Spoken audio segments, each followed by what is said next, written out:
1-4 వరకు. కొలసీలకు రాసిన పత్రిక 3వ అధ్యాయము 1-4 వరకు చదవండి. మీరు క్రీస్తుతో కూడా లేపబడిన వారైతే పైనున్న వాటినే వెదకుడి. అక్కడ క్రీస్తు దేవుని కుడి పార్శ్వమున కూర్చుండి ఉన్నాడు. పైనున్న వాటి మీదనే కాని భూ సంబంధమైన వాటి మీద మనస్సు పెట్టుకొనకుడి. ఏలయనగా మీరు మృతి పొందితిరి, మీ జీవము క్రీస్తుతో కూడా దేవుని యందు దాచబడి ఉన్నది. మనకు జీవమై ఉన్న క్రీస్తు ప్రత్యక్షమైనప్పుడు మీరును ఆయనతో కూడా మహిమయందు ప్రత్యక్షపరచబడుదురు. చాలండి. పరిశుద్ధాత్మ దేవుడు మనతో మాట్లాడను గాక. మీరు క్రీస్తుతో కూడా లేపబడిన వారైతే పైనున్న వాటినే వెదకండి. క్రీస్తుతో ఎవరైతే క్రీస్తుతో లేపబడతారో, లేదంటే యేసయ్యతో సహవాసం చేస్తారో, లేదంటే ఎవరైతే క్రైస్తవులు విశ్వాసులుగా ఉంటారో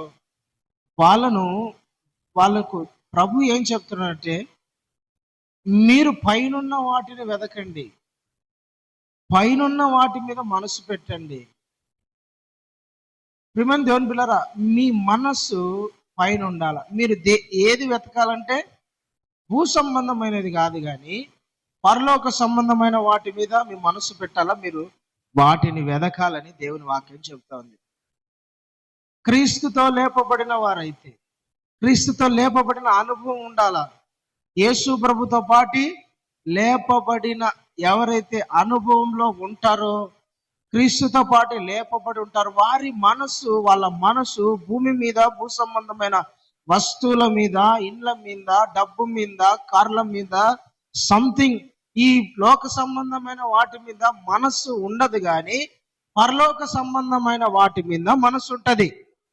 క్రీస్తుతో లేపబడని వాళ్ళకైతే భూ సంబంధమైన వాటి మీద మనసు ఉంటది. వాళ్ళు ఈ భూ సంబంధమైన వాటి కోసమే ప్రార్థన చేస్తారు, భూ సంబంధమైన వాటి కోసమే దేవుని వెతుకుతారు, భూ సంబంధమైన వాటి కోసమే ప్రభుని విశ్వసిస్తారు, భూ సంబంధమైన వాటి కోసమే ప్రభు మీద నిరీక్షణ ఉంచుతారు. అది ఎవరంటే యేసు ప్రభుతో లేపబడని వారు. ప్రభుతో పాటు లేపబడిన వారి మనసంతా భూ సంబంధమైన వాటి మీద ఉండదు. వాళ్ళ మనస్సు వాళ్ళు వెదకడము దేనిని వెతుకుతారంటే పరలోక సంబంధమైనట్టు పైన ఉన్న వాటిని వెతుకుతారంట. Praise the lord. అసలు క్రీస్తుతో పాటు లేపబడటం అంటే ఏమిటి? వాక్యం చెప్తుంది. రోమిలకు రాసిన పత్రిక 6వ అధ్యాయం 4-5 వచనాలు చదవండి. కాబట్టి తండ్రి మహిమ వలన క్రీస్తు మృతులలో నుండి చూడండి, క్రీస్తు మృతులలో నుండి ఎలాగో లేపబడెను, అలాగే మనము నూతన జీవము పొందిన వారమై నడుచుకునేటట్లు మనము బాప్తిస్మము వలన ఎందువలన బాప్తిస్మం వలన మరణములో పాలు పొందుటకై ఆయనతో కూడా పాతి పెట్టబడితిమి. చాలండి. Praise the Lord. నా వైపు చూస్తారండి ప్రేమ దేవుడు. క్రీస్తుతో కూడా లేపబడడం అంటే ఏమిటంటే క్రీస్తుతో పాటి సిలువ వేయబడడం అని అర్థం. క్రీస్తుతో పాటు సిలువ వేయబడిన తర్వాత అంటే యేసయ్యతో పాటు మరణించి యేసయ్యతో పాటు తిరిగి లేపబడ్డం. యేసుక్రీస్తు ఎట్లయితే సిలువలో మరణించినాడో, యేసుక్రీస్తు అయితే ఎట్లయితే 3వ దినమున పునరుద్ధానుడై లేచినాడో, అలాంటి అనుభవము ప్రతి క్రైస్తవునిలో విశ్వాసిలో ఉండాల. అది ఎట్లా వస్తుందంట? బాప్తిస్మము ద్వారా కలుగుతుంది. ప్రతి ఒక్కరు బాప్తిజం తీసుకున్నప్పుడు ఏం జరుగుతుంది? నీళ్ళల్లో సేవకుడు పాస్టర్ గారు ముంచుతాడు, దైవజనుడు ముంచినప్పుడు దానికి సాదృశ్యం ఏమిటంట? ముంచినప్పుడు నువ్వు మృతి పొందావు, చనిపోయావు, పాత జీవితము చనిపోయింది. లేచినప్పుడు నీళ్ళల్లో నుంచి లేస్తావు, లేచినప్పుడు ఇదో నువ్వు నూతన పరచబడ్డావు, కొత్త వ్యక్తిగా అయ్యావు, క్రీస్తులో లేపబడ్డావు, మరణించి తిరిగి లేపబడ్డావు. Praise the Lord. హల్లెలూయా. నువ్వు లేపబడిన వ్యక్తివి, క్రీస్తుతో జీవిస్తున్న వ్యక్తివి. పాత వ్యక్తి నీళ్ళల్లో చనిపోయాడు, కొత్త వ్యక్తిగా ఇప్పుడు నువ్వు జీవిస్తున్నావు. క్రీస్తుతో పాటు లేపబడిన అనుభవం యేసు ప్రభుతో పాటి జీవిస్తున్న అనుభవం. ఎవరైతే బాప్తిసం తీసుకుంటారో, ఎవరైతే యేసుక్రీస్తు మారు మనసు పొంది ప్రభువులోకి వస్తారో, వాళ్ళ మనసు వాళ్ళు దేనిని వెతకాలంటే తెలిసిన భూ సంబంధమైన వాటిని కాదు, పరలోక సంబంధమైన పైనున్న వాటిని మీరు వెతకండి, భూ సంబంధమైన వాటి మీద మనసు పెట్టద్దండి అని దేవుని వాక్యం ఉంది. మీరు క్రీస్తుతో లేపబడ్డారా? ఎందుకు లేపబడలే పాస్టర్ గారు? నేను చక్కగా బాప్తిసం తీసుకున్నా, 10 సంవత్సరాల కింద తీసుకున్నా, 8 సంవత్సరాల కింద తీసుకున్నా, 5 సంవత్సరాల కింద నేను బాప్తిసం తీసుకున్నా, నాకేంది, నేను ఎప్పుడో లేపబడినా. చాలా మంది నేను క్రీస్తులో నూతన జీవంలో రక్షణ పొందినా మంచిదే, కానీ నువ్వు రక్షణ పొందినావా లేపబడ్డావా అన్న నీకు గుర్తేంటో తెలిసినా నీ మనసు దేని మీద ఉంటది, నీ మనసు దేని మీద ఉంది, నువ్వు దేనిని వెతుకుతున్నావు, దేనికోసం ప్రభుని ఆరాధిస్తున్నావు, దేనికోసం ప్రభు మీద విశ్వాసం కలిగి ఉన్నావు, దేనికోసం నువ్వు ప్రార్థన చేస్తున్నావు, దాన్ని బట్టి నువ్వు క్రీస్తులో లేపబడ్డావా లేదా తెలిసిపోతుంది. అపోస్తలుడైన పౌలు ఏమంటాడు, నీ మనసు లేదంటే నువ్వు క్రీస్తుతో కూడా లేపబడితే నువ్వు పైన వాటిని ఎదగాల, భూ సంబంధమైన వాటిని వెతికితే నువ్వు క్రీస్తుతో పాటి లేపబడలేదని అర్థం. నీ మనస్సు ఇంకా భూ సంబంధమైన వాటి మీద నీ మనసు ఉంటే నువ్వు పరలోక సంబంధమైన వ్యక్తివి కాదని అర్థం. నీ మనసు భూ సంబంధమైనదిగా ఉండకూడదు, భూమి మీద వాటి మీద మనసు పెట్టుకోకూడదు, కానీ పరలోక సంబంధమైన వాటి మీద మనసు పెట్టుకోవాలి. ఉదాహరణ, హెబ్రీయులకు రాసిన పత్రిక 11వ అధ్యాయం 10వ వచనాన్ని ఒకసారి చదవండి. హెబ్రీయులకు రాసిన పత్రిక 11వ అధ్యాయము 10వ వచనం చదవండి. ఏలయనగా దేవుడు దేనికి శిల్పి, చూడండి, దేవుడు దేనికి శిల్పియు నిర్మాణకుడై ఉన్నాడు. పునాదులు గల ఆ పట్టణము కొరకు, పునాదులు గల ఆ పట్టణం ఏ పట్టణము చదువునాను. ఆ పట్టణం కొరకు అబ్రహాము ఎదురు చూచుచుండెను. అబ్రహాము దేని కొరకు ఎదురు చూస్తున్నాడంట? దేని కొరకు ఎదురు చూస్తున్నాడు? అతడు దేని మీద మనసు పెట్టుకున్నాడు? అబ్రహాము దేనికోసం చూస్తా ఉన్నాడు? దేనికోసం చూస్తున్నాడు అబ్రహాము? అతని మనసు దేని మీద ఉంది? అతడు దేన్ని వెతుకుతున్నాడు? అతని ఆలోచన దేని మీద ఉందంటే తెలుసునా? దేవుడు దేనికి శిల్పియు నిర్మాణకుడై ఉన్నాడో పునాదులు గల ఆ పట్టణము కొరకు అబ్రహాము ఎదురు చూస్తా ఉన్నాడంట. దేవుడు నిర్మించే మహిమ గల పట్టణం మీద అబ్రహాము మనసుంది. అబ్రహాము మనసంతా దేవుడు కట్టే పట్టణం మీద ఉంది, దేవుడు కట్టే రాజ్యం మీద ఉంది, దేవుడు కట్టే ఇల్లు మీద ఉంది, దేవుడు కట్టే రాజ్యం మీద ఉంది, కానీ భూ సంబంధమైన రాజ్యం మీద అబ్రహాము మనసు లేదు. అమెరికాను బాగా కట్టినారు, అక్కడికి పోదామని, ఇంగ్లాండ్ బాగా మంచి సౌకర్యాలు ఉన్న దేశం, అక్కడికి పోదామని, భూమి మీద లగ్జరియస్ దేశము కొన్ని ఉంటాయి కదా, దుబాయ్కి వెళ్దామని, అక్కడికి వెళ్దామని. ఏం కట్టినారయ్యా కట్టడాలు! అసలు ఆ కట్టడాలు ఏంది, ఆ నిర్మాణం ఏంది, ఆ స్విమ్మింగ్ పూల్స్ ఏంది, ఆ బిల్డింగ్లు ఏంటి, ఆ థియేటర్లు ఏంటి, అసలు అక్కడ బ్రతకాలయ్యా మనిషి అన్నట్టు ఉంటాయి కదా భూమి మీద కొన్ని. అబ్రహాము భూ సంబంధమైన దేశాల మీద, భూ సంబంధమైన రాజ్యాల మీద, భూ సంబంధమైన పట్టణాల మీద తన మనసు పెట్టడం, దానికోసం అబ్రహాం చూడటంలా దేనికోసం చేస్తున్నాడని తెలిసిన స్వయాన దేవుడే శిల్పియు నిర్మాణకుడు. దేవుడే కడతాన్నాడంట ఒక పట్టణం, దేవుడే దానికి శిల్పకారుడు, దేవుడే దానికి నిర్మాణకుడు, దానికి దేవుడే బిల్డర్, దేవుడే ప్లాన్ వేసేది, ఇంజనీర్ ఆయనే, బిల్డర్ ఆయనే. అలాంటి పునాదులు గల పట్టణం కోసం అబ్రహాం ఎదురు చూస్తా ఉన్నాడు. ప్రైజ్ ది లార్డ్, హల్లెలూయా. రాజు అబ్రహాము అబీమెలెకు ఒక సాక్ష్యం చెప్తాడు. అబ్రహాం, అయ్యా మా మధ్య నువ్వు రాజుగా ఉన్నావు. మా మధ్య ఎట్లున్నాడంట? అబ్రహాము రాజుగా ఉన్నాడు, అతనికి ఏది కొదవలేదు. 318 మంది దాసులు, వాళ్ళకు భార్యలు, అబ్రహాము దగ్గర ఉన్న ఆస్తి, అబ్రహాము దగ్గర ఉన్న ఐశ్వర్యము, అబ్రహాము దగ్గర ఉన్న బంగారు, అబ్రహాము దగ్గర ఉన్న చాలా విలువైన వస్తువులంట. అబ్రహామును చూసినప్పుడు రాజులు కూడా ఏమంటారంటే, అబ్రహామా నువ్వు రాజుతో ఏ మాత్రము కూడా తక్కువ లేనంత స్థాయి నీకుంది, రాజు లాంటివి నువ్వు, మాతో పోలిస్తే నువ్వే బెటర్, నీ దగ్గర అంత ఆస్తి ఉంది. ఏడుగురు రాజుల్ని గెలిచి వచ్చినాడు అబ్రహాము. అంటే అంత ఆస్తిపడు రాజు. బట్ తన మనసు ఎక్కడుంది తెలిసిన? దేవుని మీద ఉంది, పట్టణం మీద ఉంది. అతడు నివసించిన బ్రతికిలన్నీ రోజులన్నీ గుడారంలో బ్రతికినాడు, టెంట్ హౌస్ లో బ్రతికినాడు, పట్టలు కట్టుకొని బ్రతికినాడు. అతను అనుకుంటే ఒక మంచి బిల్డింగ్ ప్యాలెస్ కట్టుకోవచ్చు, ఒక మంచి లగ్జరీగా ఉండే బంగ్లా కట్టుకోవచ్చు. కానీ అబ్రహాము మనసు భూమి మీద, భూ సంబంధమైన ఇళ్ల మీద లేదండి.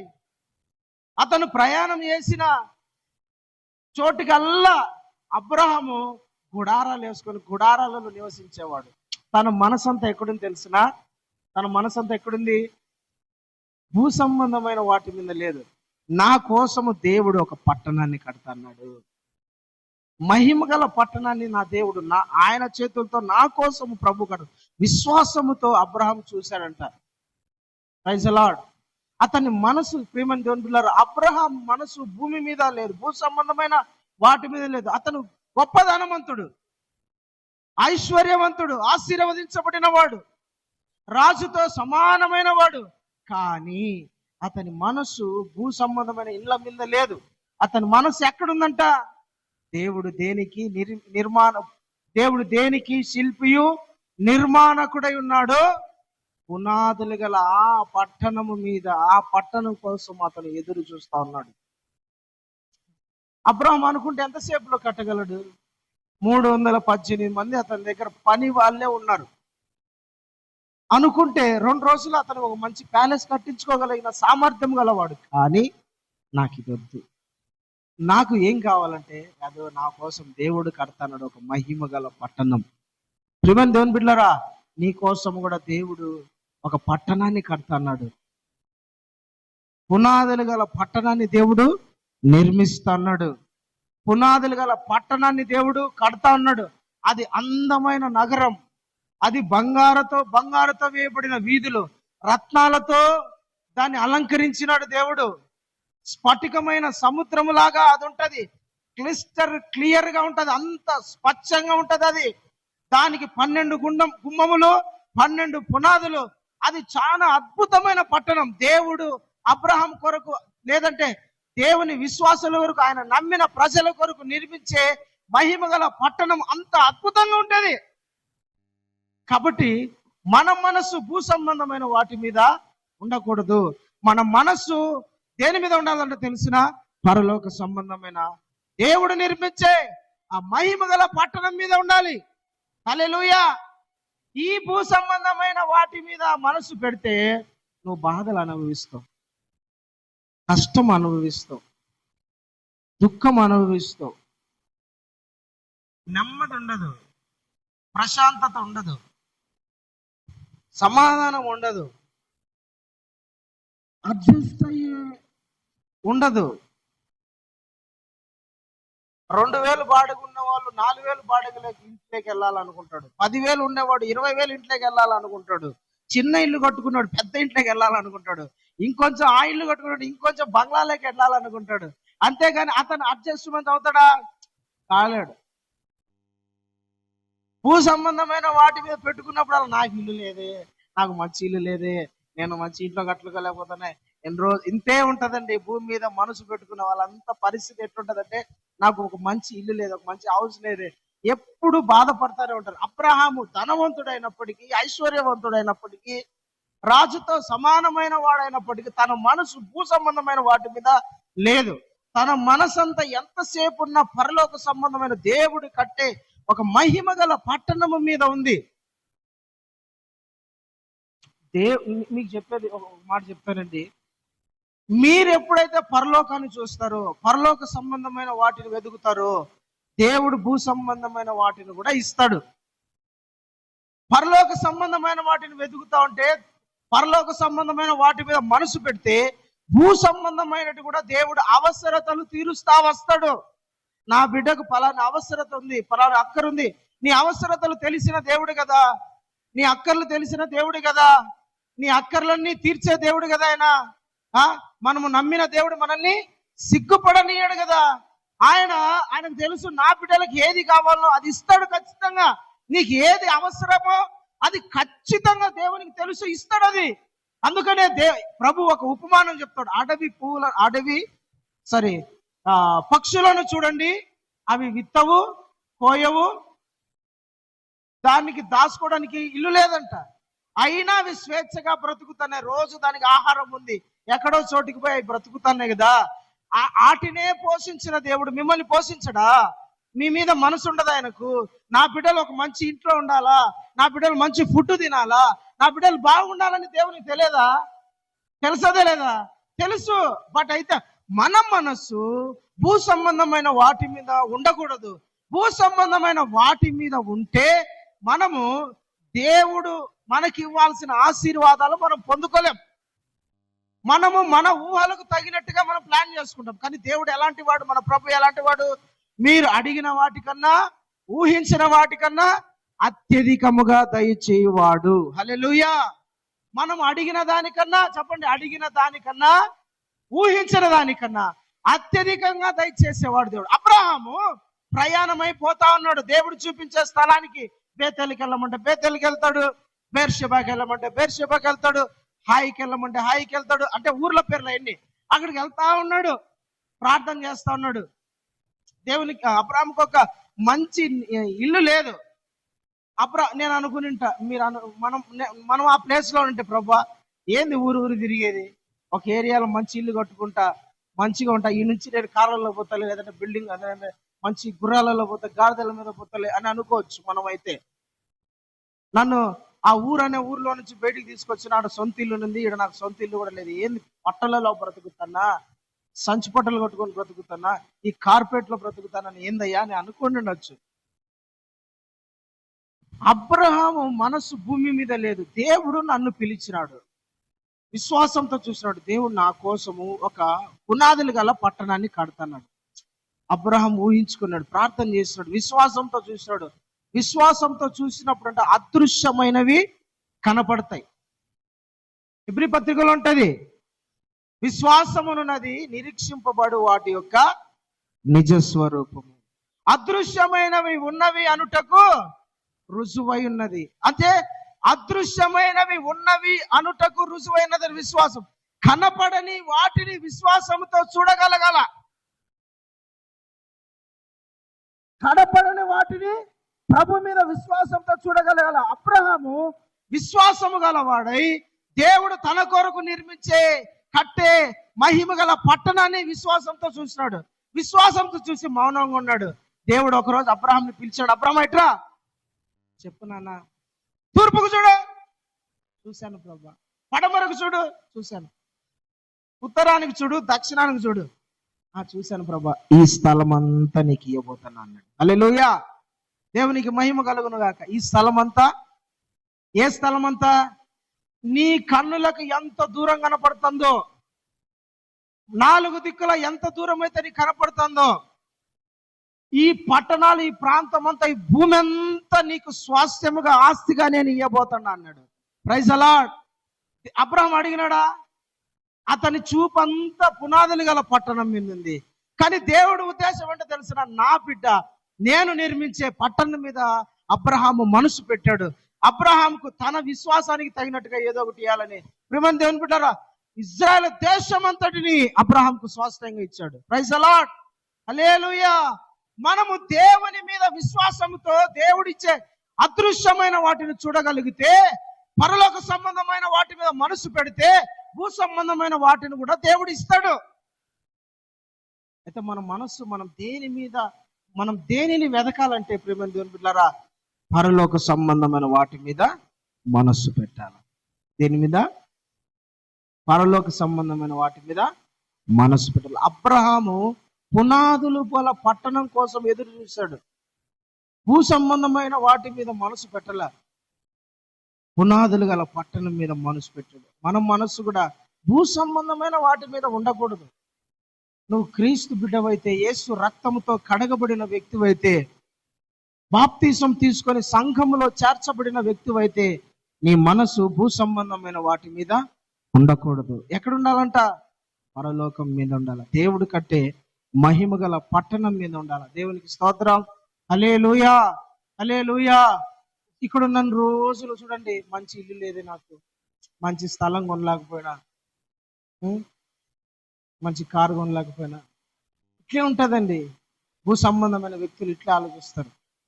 కానీ మనం భూ సంబంధంగా ఆలోచించినప్పుడు అవన్నీ ఏది దొరకవు. పరలోక సంబంధమైన వాటి మీద మనసు పెట్టాలి. హెబ్రీయులకు రాసిన పత్రిక 11వ అధ్యాయంలోనే 26వ వచనాన్ని ఒకసారి చదవండి.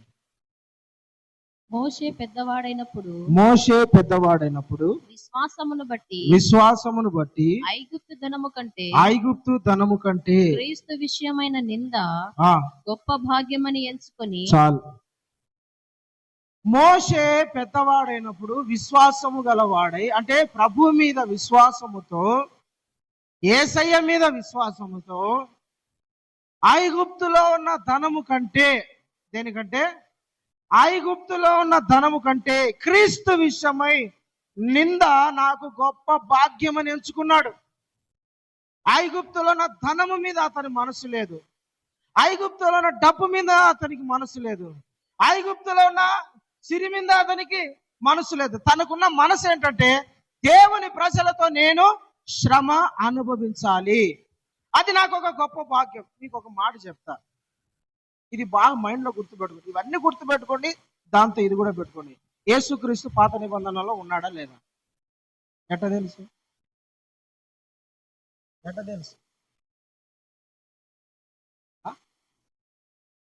ఎట్టా? అవు, ఇప్పుడు మీరు చదవలేదా వాక్యం? మోషే పెద్దవాడైనప్పుడు ఎవరిని గురించిన నింద గొప్ప భాగ్యం అని ఎంచుకున్నాడంట? క్రీస్తు విషయమై. అప్పుడు క్రీస్తు లేడు కదా. చాలా మంది అంటారు, ఈ క్వశ్చన్ వేస్తారు, మళ్ళీ ఇదేంది కూర్చోడానికి. క్రీస్తు విషయమై నింద గొప్ప భాగ్యమని ఎంచుకున్నాడంట. హల్లెలూయా, హల్లెలూయా. ప్రేమని దేవుని బిడ్డలారా, మోషేకి డబ్బు మీద, మన సబ్జెక్ట్ నేను మార్చడం లేదు, మళ్ళీ వెళ్ళిపోతే అది వేరే రేలోకి వెళ్ళిపోతుంది. దాని మీదకి మన మనసు, దాని మీదకి వద్దు, డైవర్ట్ అయిపోతుంది మళ్ళా సబ్జెక్టు. మోషే ఐగుప్తులో రాజకుమారునిగా, అంటే కాబోయే రాజుగా ఉన్నాడు. యువరాజుగా ఐగుప్తులో, ఇప్పుడు ప్రపంచమంతా అమెరికా డాలర్ ఎంత ఫేమస్, అంత ఫేమస్ ఆ కాలం ఐగుప్తు ధనం, ఐగుప్తు డబ్బు అంటే అంత చాలా విలువైనది. అయితే మోషే విశ్వాసం గలవాడి, ప్రభు మీద విశ్వాసంతో క్రీస్తును తెలుసుకున్న తర్వాత, నేను ఈ ఐగుప్తుకు సంబంధించిన వాడిని కాదు, ఇశ్రాయేలీల గోత్రములో నేను లేవి గోత్రానికి చెందిన వాడిని. నా ప్రజలు శ్రమలు అనుభవిస్తున్నారు, నా ప్రజలు బాధపడుతున్నారు, నా ప్రజలు దాసులుగా ఉన్నారు, బానిసత్వంలో ఉన్నారు. వాళ్ళు అట్లుంటే నేనేంది రాజ్యరికంలో ఈ దేశంలో నేను ధనం మీద, డబ్బు మీద, రాజ్యభోగాల మీద నా మనసు పెట్టుకున్నా నేను ఇక్కడ ఉండాల్సిన వాడిని కాదు. నా ప్రజలతో కలిసి నేను అవమానములు అనుభవించడానికి, నిందలు అనుభవించడానికి, శ్రమలు అనుభవించడానికి, కష్టాలు అనుభవించడానికి, దుఃఖము అనుభవించడానికి, వాళ్ళతో కలిసి పని చేయడానికి నన్ను నేను సిద్ధపరచుకోవాలా, నన్ను నేను త్యాగం చేసుకోవాలని ప్రియమైన దేవుని బిడ్డలారా ఐగుప్తు ధనమును నిర్లక్ష్యం చేసినాడు. దేవునికి మహిమ కలుగును గాక. హల్లెలూయా. అతని మనసు ఐగుప్తు మీద లేదు, ఐగుప్తు ధనం మీద లేదు, డబ్బు మీద లేదు, సిరి మీద లేదు. తన మనసు ఎక్కడుందంట? నా ప్రజలు నిందలలో ఉన్నారు, నా ప్రజలు అవమానాలలో ఉన్నారు, నా ప్రజలు శ్రమలలో ఉన్నారు, బంధించబడున్నారు, ఐగుప్తులో బానిసలుగా ఉన్నారు, చెడు అలవాట్లకు బానిసలైపోయినారు. నేను ఇక్కడ లగ్జరీగా అనుభవించడం ఏంది? నా మనసు డబ్బు మీద ఉండడం ఏంది? నా మనసు ధనము కోసం పరిగెత్తడం ఏంది? నేను వాళ్ళతో కలిసి శ్రమ పడ్డాను కదా దేవుడు నన్ను పిలుచుకునింది. నా మనసు డబ్బు మీద ఉంటే వాళ్ళని ఎవరు రక్షిస్తారు? చాలా మంది ఇప్పుడు ఇట్లా తయారైపోయినారు. ఆత్మల భారం లేదు, సువార్త భారం లేదు, పరిచర్య భారం లేదు. ఏ భారం ఉంది? నేను డబ్బు సంపాదించాలా, ధనవంతుని కావాలా, మంచి ఇల్లు కట్టాలా, మంచి కారు కొనాలా, మంచి ఉద్యోగాన్ని సంపాదించాలా, నా పిల్లలకు ఏదైనా సెట్ చేయాలా అని ధనము మీదే మనసు ఉంది. కానీ క్రీస్తు విషయమై నేను నిందలు అనుభవించాలా, శ్రమలు అనుభవించాలా, ప్రజలను బానిసత్వంలో నుండి నేను విడిపించాలన్న మనసు చాలా మందికి లేదు. డబ్బు మీద ఉంది చాలా మందికి మనసు, ధనము మీద ఉంది చాలా మందికి మనసు. సంపాదించడంలో బిజీ అయిపోయారు, సేవకులు కానివ్వండి, విశ్వాసులు కానివ్వండి, సంఘం కానివ్వండి, వాళ్ళ మనసంతా కేవలం ధనం, డబ్బు, డబ్బు సంపాదించాలా, డబ్బు సంపాదించాలా, ధనము వెంట పరిగెత్తుతా ఉన్నారు. కానీ మోషే అదృశ్యమైన వాటిని చూశాడంట. ఏటిని చూశాడంట? అదృశ్యమైన వాటి కింద ఉంటది. అతడు అదృశ్యమైన వాటిని నిదానించి చూశాడంట. కొంచెం సారి, అదృశ్యమైన వాటిని నిదానించి చూశాడంట. అరే, ఈ డబ్బు మహా అంటే ఐగుప్తు డబ్బు ఎన్ని రోజులు ఉంటది? రాజ్యం శాశ్వతమా? రాజు శాశ్వతమా? ధనము శాశ్వతమా? బంగ్లాలు శాశ్వతమా? రాజ్యరికం శాశ్వతమా? రాజు శాశ్వతమా? ఎవరు కాదు. దేవుడిచ్చే బహుమానము శాశ్వతం. అతడు పొందబోయే బహుమానము కొరకు ఏమనుంది నాన్న? అతడు ప్రతిఫలముగా కలుగబోవు బహుమానమును దృష్టి ఉంచెను. అది విశ్వాసమును బట్టి అతడు అదృశ్యుడైన వానిని చూచునట్లు స్థిరబుద్ధి గలవాడై రాజాగ్రహమునకు భయపడ. చాలు నాన్న. అసలు ఎంత అద్భుతమైన మాట తెలుసు అసలు ఇది. చాలా నాకు ఎంత ఇష్టమైన మాట. ₹1,00,000 మాట. మోషే ధనము మీద దృష్టి పెట్టాల. దేని మీద దృష్టి పెట్టాడు తెలిసిన? దేవుని మీద దృష్టి పెట్టాడు. అదృశ్యమైన వాణిని నిదానించి చూచేటట్లుగా అతని మనస్సు దేవుని మీద పెట్టాడు. హల్లెలూయా. ఈ లేంద్ర పొద్దున లేచినప్పుడు నుండి మా దేవుడు అబ్రహాము దేవుడు, ఇస్సాకు దేవుడు, యాకోబు దేవుడు, ఇజ్రాయేల్ దేవుడు, ఎప్పుడు దేవుడు దేవుడు దేవుడు అంటాడు. ఒక్కసారి కూడా కనపడ్డే? ఐగుప్తులో కప్పలు ఉన్నాయి, పాములు ఉన్నాయి, సర్పాలు ఉన్నాయి, ఆ మిడతలు ఉన్నాయి, అన్ని దాంట్లోకి మేము గుడి కట్టాం. మా దేవునికి ఏది గుడి? ఇలాంటి అబ్రహాం దేవుడు అబ్రహాంతో మాట్లాడినాడు. అబ్రహాంతో వాగ్దానం చేశాడు, యాకోబుతో వాగ్దానం చేశాడు. ఎప్పుడు చూడు అబ్రహాం దేవుడు, ఇస్సాకు దేవుడు అంటాడు. ఎవరా దేవుడు అని నేను చూడాలా? ఎప్పుడు చూడు ఇల్లు శ్రమలలో వాళ్ళ దగ్గరికి పోతాడు. ఐగుప్తు ఇజ్రాయెల్ బానిసత్వం అనుభవిస్తున్న ఆ ప్రజల దగ్గరికి పోతాడు. ఎందుకు ఈ శ్రమలు మీకు? నాతో పాటు వచ్చాడు. మోషే, మమ్మల్ని దేవుడు విడిపిస్తాడు. ఏ దేవుడు? ఆయన రూపం ఏది? ఎలా ఉంటాడు? ఆ కప్ప దేవుడా? ఆ ఐగుప్తులో కనపడే ఫలానా దేవుడా? వాళ్ళు ఎవరు కాదు. అబ్రహాము దేవుడు, మేము సేవించుచున్న దేవుడు అబ్రహాము దేవుడు, జీవము గల దేవుడు. ఆయనకు రూపము లేదు. అవునా? నేనెవరో ఆయన ఎవరో నేను చూడాలి. అతని మనసు ధనం మీద లేదు. ఎవరి మీద ఉండదు తెలిసిన? దేవుని మీద. యేసయ్యని నేను కన్నులారా చూడాలి. అదృశ్యమైన వాణిని నేను కన్నులారా చూడాలా. ప్రేమని దేవుని బిడ్డారా, మోషే గురించి రాయబడిన మాట నేను రాత్రి కూడా వాక్యం చెప్పిన. మోషే నిర్గమాక సంఖ్యాకాండంలో ఉంటది. అతడంట మీలాగా ఏదో ప్రవచన రూపంగా, దర్శన రూపంగా నన్ను చూసినవాడు కాదు. చూసాడంట, స్నేహితుడితో మాట్లాడినట్టు నేను మోషేతో ముఖాముఖిగా మాట్లాడా. బైబిల్ అంతటిలో దేవునితో ముఖాముఖిగా మాట్లాడిన భక్తులలో మోషే ఒక్కడే. ముఖాముఖిగా మాట్లాడిన వాడు, డైరెక్ట్ దేవుని ప్రశ్నించినవాడు మోషే. నా ముఖం చూసి ఎవరు బ్రతకడం లేదు, నేను చూడాల్సిందే నిన్ను. నేను వచ్చిందే అందుకోసం, ఐగుప్తుని వదిలేసింది అందుకోసం, తప్పుని నిర్లక్ష్యం చేసింది అందుకోసం. నువ్వు నన్ను చూడొద్దంటావే,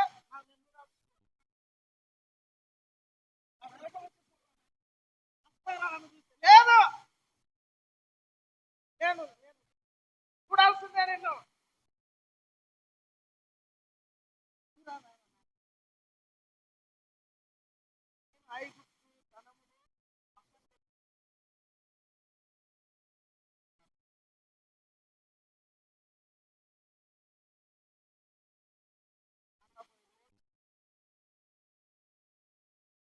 ముఖాముఖిగా మాట్లాడారు.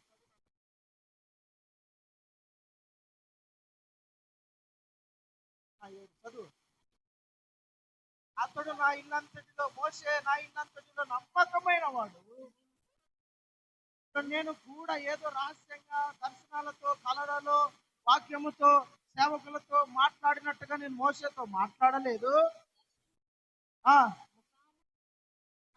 అది ఏంటంట చదువు మళ్ళా. ఆ, ముఖాముఖిగా అతనితో మాట్లాడుదును. ఆ, అతడు యెహోవా స్వరూపమును ఆ. నిదానించి అది చూసెను. హల్లెలూయా. ఎట్లా చూసాడంట మోషే? నిదానించి యెహోవా స్వరూపమును, ముఖమును కన్నులారా చూసిన వాడు. తన మనస్సు భూమి మీద, డబ్బు మీద, ఆస్తుల మీద, ఐగుప్తు మీద ఉంటే దేవుని ముఖమును కన్నులారా చూసేవాడు కాడు. అదృశ్యమైన దేవునిని నిదానించి ముఖాముఖిగా చూడాలంటే భూ సంబంధమైన మోషే దేవునిని నిదానించి చూసిన వాడండి. హల్లెలూయా. దేవునికి స్తోత్రం. దేవుని ప్రజలతో, క్రీస్తుతో కూడా, క్రీస్తు నిమిత్తమై దేవుని ప్రజలతో అవమానమును, నిందలను అనుభవించడానికి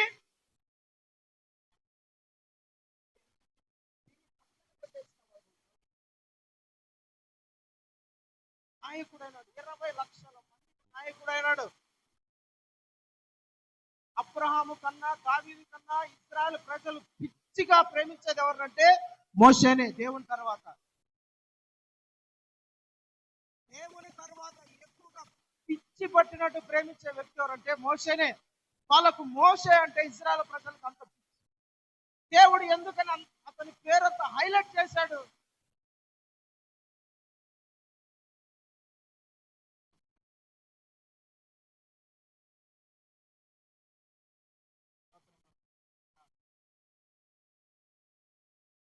నీ మనస్సు భూ సంబంధమైన వాటి మీద ఉంటే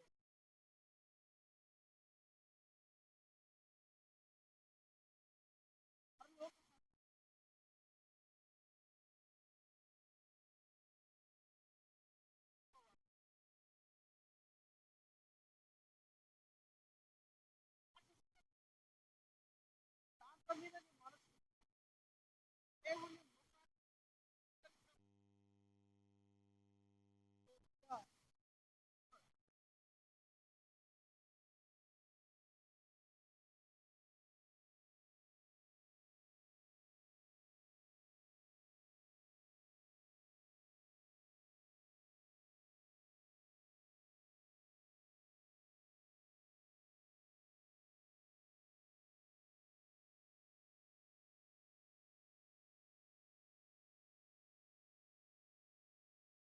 పాపము,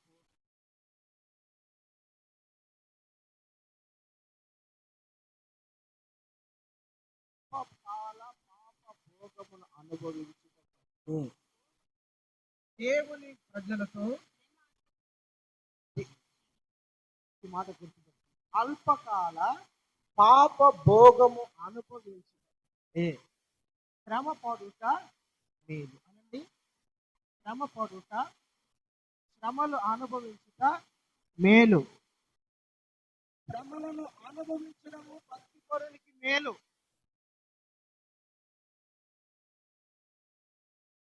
మోషే అల్పకాల పాప భోగము, పాపం ఎలాంటిదో తెలుసా? ఆత్మలోనే కనపడి కొంతకాలమే పాపాన్ని కూడా అనుభవించదు.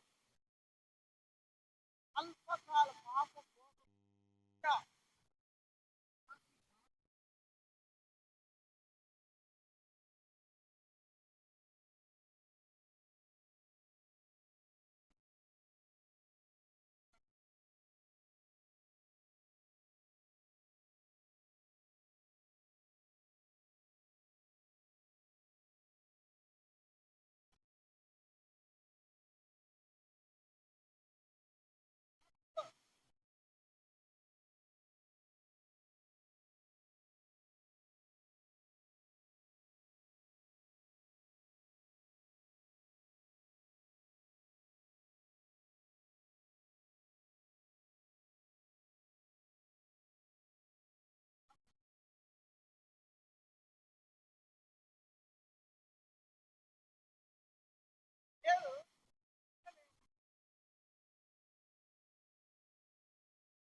అందరిలో చూడాలా,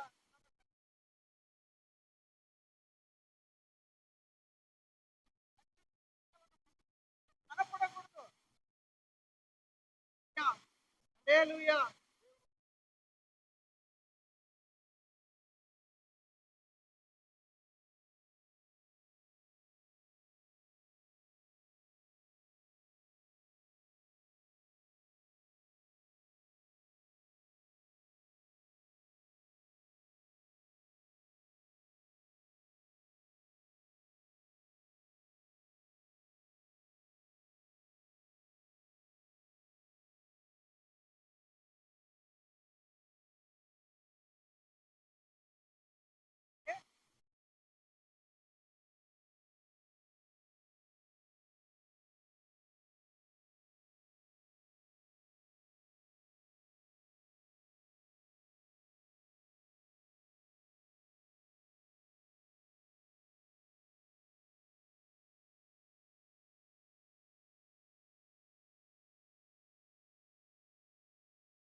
అలాగే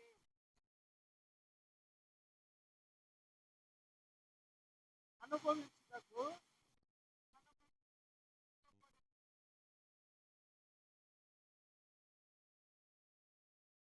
అలాంటి శ్రమలను అనుభవించడానికి మనము ఇష్టపడాలా.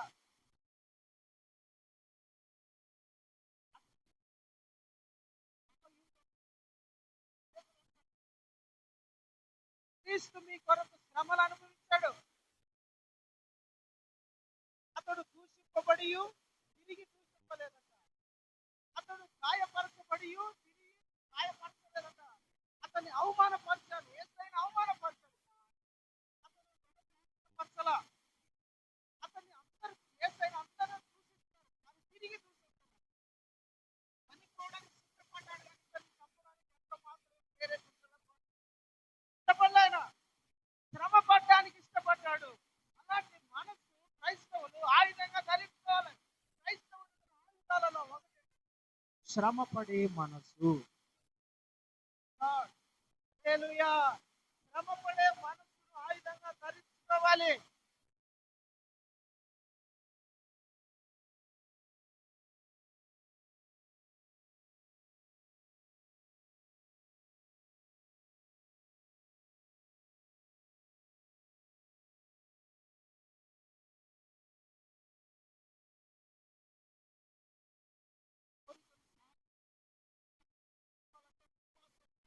కడుపు కాల్చుకోవాలా, దేవుని సన్నిధిలో కూర్చోవాలా. నేను టికెట్ తాగేటప్పుడు టికెట్ మానుకోవడానికి రాగాలి.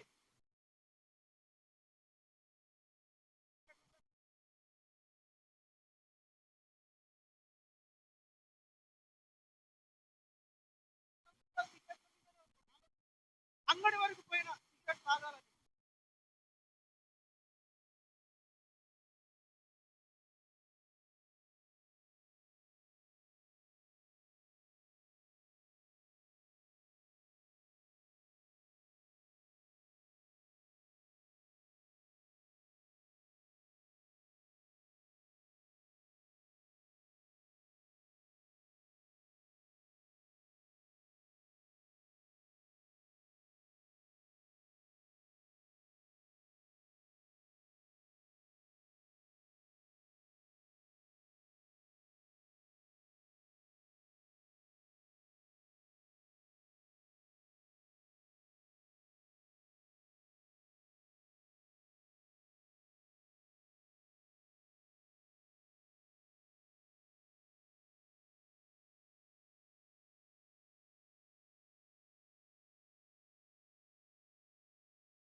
ఉండాలంటే దాన్ని ఏం చేయాలా? ఆడుకోవడానికి ఇష్టపడదు, తిరగడానికి ఇష్టపడదు, ఇక్కడ పడుకోవడానికి ఊళ్ళమ్మడి తిరగడానికి అది ఉన్నది. అయితే ఎంతమాత్రం ఆడిపోతున్నాడు, దానికి దెబ్బలు పడతాయో, దానికి శిక్షలు కొడతాడు, శ్రమ పెడతాడు, అప్పుడు ఎక్కువ మాట ఉంటుంది. ఒక క్రైస్తవుడు కూడా పాప భోగము నుండి విడిపించబడాలన్నా, పాపము నుండి లేదంటే ఆశల నుండి విడిపించబడాలన్నా క్రైస్తవునికి శ్రమల మార్గం, శ్రమలే మార్గం. మోషే దేవుని ప్రజలతో శ్రమలు అనుభవించడానికి ఇష్టపడ్డాడు, దేవుని ప్రజలతో ప్రార్థన చేయడానికి ఇష్టపడ్డాడు, దేవుని ప్రజలతో వాక్యం ధ్యానం చేయడానికి ఇష్టపడ్డాడు, దేవుని ప్రజలతో కష్టపడడానికి ఇష్టపడ్డాడు. కాబట్టే మోషే అంత గొప్ప నాయకుడు అయ్యాడు.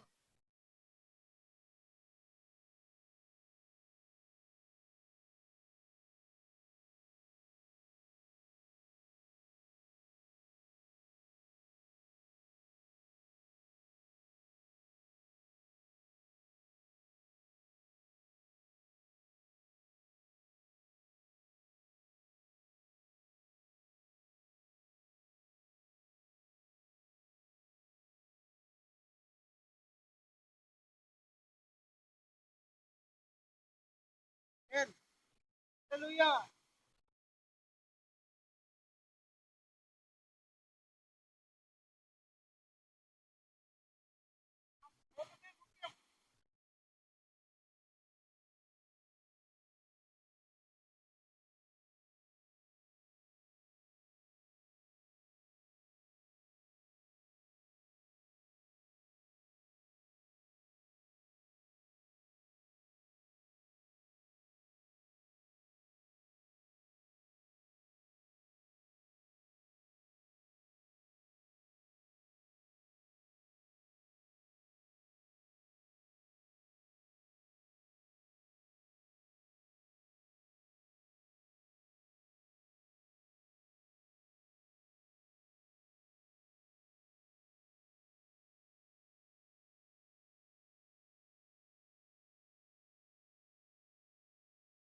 కుమారుని దినములలోనూ జరుగుతుంది.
అన్నాడా?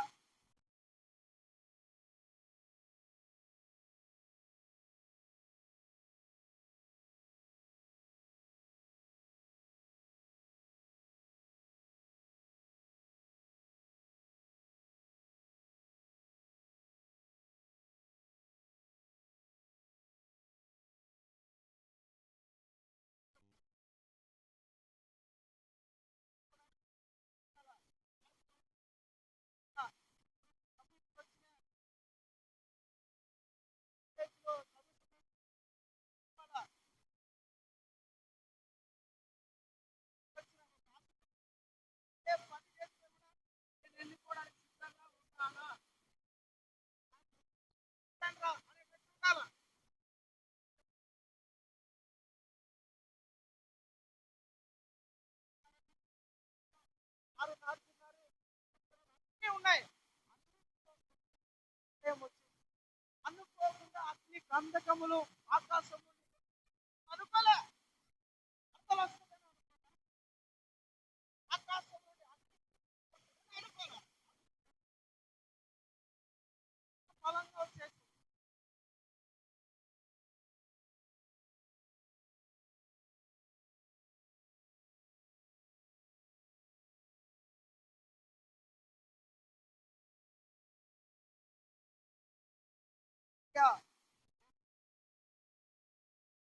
పై వాటి మీద ఉండాల. భూ సంబంధమైన వాటి మీద మనస్సు నీకుంటే పోయినా సరే భూ సంబంధమైన వాటి మీద లేపబడాలంటే క్రీస్తుతో పాటు లేపబడే అనుభవం లేకుండా రావాలా. లేపబడే అనుభవం ఉండాలంటే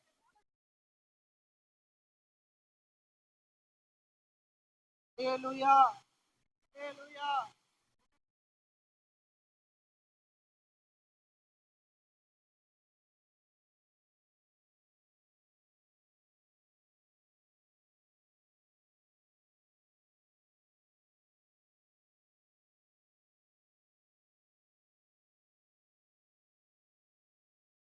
ఆ దినము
తీర్చును. ఖచ్చితంగా మీ అవసరతలన్నీ తీర్చబడతాయి. మీ అక్కరలన్నీ ఎరిగిన దేవుడంట. 7:8 ఉంటది. ఆయనకు మీ అక్కరలన్నీ తెలుసు. అవసరతలు తెలుసు, అక్కలు తెలుసు, మీకు ఏం కావాలో తెలుసు, మీకు ఏది ఇవ్వాలో తెలుసు, తగిన సమయమున మిమ్మల్ని హెచ్చించాలని తెలుసు, కనపరచాలని తెలుసు, పేరు మార్చాలని తెలుసు, ప్రతిదీ ఆయన తెలుసు. తగిన సమయమున ఆయన చేస్తాడు. చేసే దేవుడు ఆయన.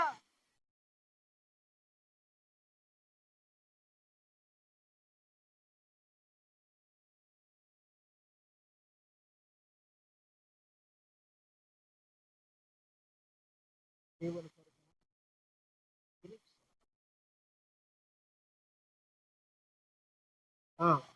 ఆమేన్.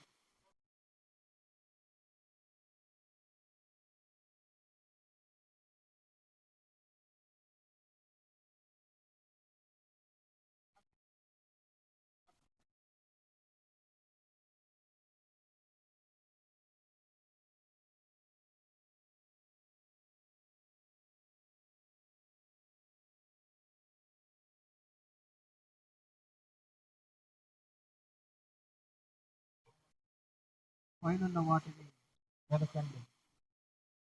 పైనున్న వాటిని మనసు పెట్టండి. పైనున్న వాటిని మిమ్మల్ని మీరు మనస్సును క్రీస్తుతో లేపబడ్డారా? మనస్సు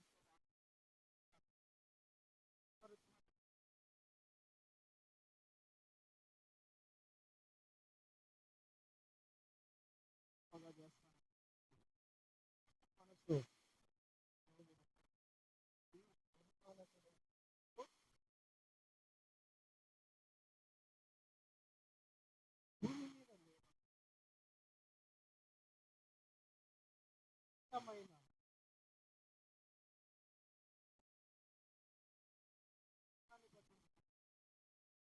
రాజ్యాన్ని